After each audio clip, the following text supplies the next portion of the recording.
नमस्कार, ले चलते न्यूज कमला बिहार से कृष्ण कुमार। हमारी मौजूदगी लखीसराय के बरहिया नगर परिषद स्थित और ग्रामीण विकास क्षेत्र अगर कहा जाए तो NH80 गंगा सराय जयपुर जो हिरदन बीघा कहा जाता है, वहाँ विकास विद्यालय परिसर में है।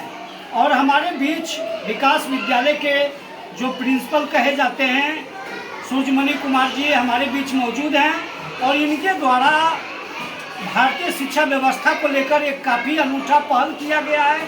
हम दर्शकों से जुड़ना चाहेंगे और दर्शकों से बात करवाना चाहेंगे। सर, सबसे पहले तो न्यूज कमला बिहार की ओर से आपको ढेर सारी शुभकामनाएं।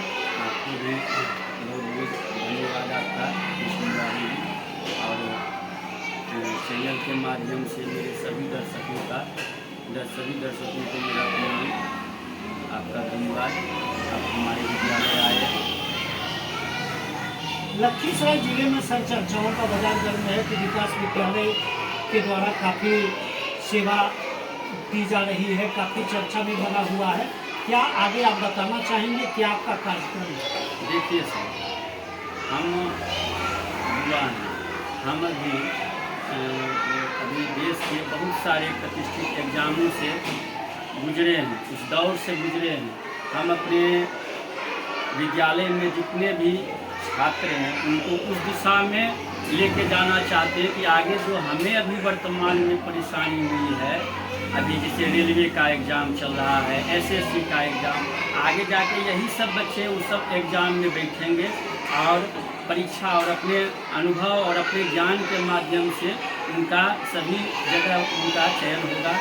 और इस माध्यम से अभी से ही बच्चों को उस गाइडलाइन उस दिशा में लेके हम जाना चाह रहे हैं बच्चों को। अभी से मैथ में, जैसे हमारे यहाँ मैथ में जो सर हैं उनको मैथ में 2 घंटे दिया जा रहा है, ताकि जो मैथ हमारा जो है सबसे महत्वपूर्ण सब्जेक्ट है। किसी भी एग्ज़ाम में, चाहे वो SSC हो, रेलवे हो, बिहार पुलिस का एग्ज़ाम है, UPSC है, BPSC है, चाहे छोटा एग्ज़ाम हो या बड़ा हो, एयरफोर्स है, मैं भी एयरफोर्स का एग्ज़ाम दिया, मेरा 2 बार चयन हुआ, लेकिन इन्हीं कारणों से मेरा मेडिकल में नहीं हो जाने के कारण मेरा मेरिट लिस्ट नहीं बन पाया। मेरा ही एक मित्र था गोविंद कुमार इंदुपुर का, सरकार कोचिंग में हम लोग प्रेस कोर्स में, तो हम लोग सब एग्ज़ाम्स दौर से गुजरे हैं, सभी एग्ज़ाम में बैठे हैं। अभी भी मैं एग्ज़ाम दे रहा हूँ, देते रहता हूँ, ताकि मैं विषय वस्तु को समझता हूँ। इसके लिए हम लोग बच्चे को पढ़ाई के अलावे, हमारा जो सिलेबस है उसके अलावे अतिरिक्त नॉलेज वो हासिल कर सके, इसके लिए हम लोग डे बोर्ड की व्यवस्था की है। बहुत जैसे हमारे यहाँ सर बहुत गार्जियन आते हैं, सर कोचिंग अच्छा नहीं मिल रहा है, ट्यूशन नहीं मिल रहा है, तो मैं गार्जियन से, अभिभावकगण से प्रणाम करके मैं उनको बताना चाहता हूँ कि मैं जितना विद्यालय में या कोई भी विद्यालय, सभी सर चाहते हैं मेरा बच्चा मेहनत करे। अगर उसको घर पर अच्छे से उसको उतना समय, जिसे आप विद्यालय समय से भेजते हैं, समय से बच्चों को सामने जरूर बैठाइए। विद्यालय में जो मिला है एग्ज़ाम, जो आपको होमवर्क मिला है उसको बैठकर करवाइए।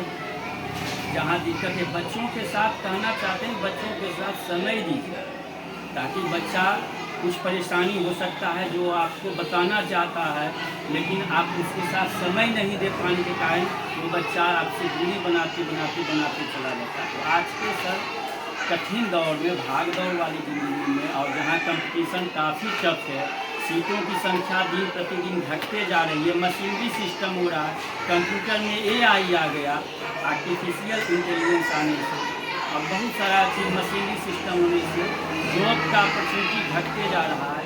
इस कारण से प्रतिभा अब बच्चों में वो सारी चीज़ों को देना पड़ेगा जो आज के दौर में एग्ज़ाम में कंपलसरी है।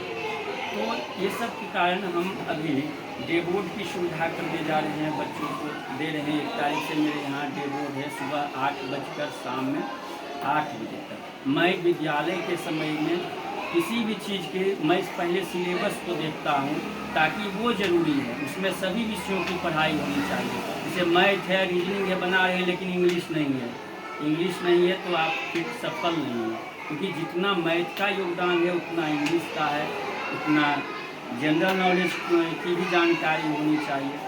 डे बोर्ड रख रहा हूँ, इसमें सुबह बच्चे 8 बजे आएंगे और शाम में 8 बजे बच्चे यहाँ से सारा, जैसे जो जिन पेरेंट्स के पास समय का अभाव है या उनके घर में वैसा माहौल नहीं है कि बच्चे वहाँ अच्छे माहौल में रहकर पठन पाठन कर सकें, तो इस कारण से वो विद्यालय में अगर रखना चाहते हैं तो बच्चा यहीं रह के यहीं पढ़ेगा और सिर्फ सोने के लिए घर पे जाते हैं।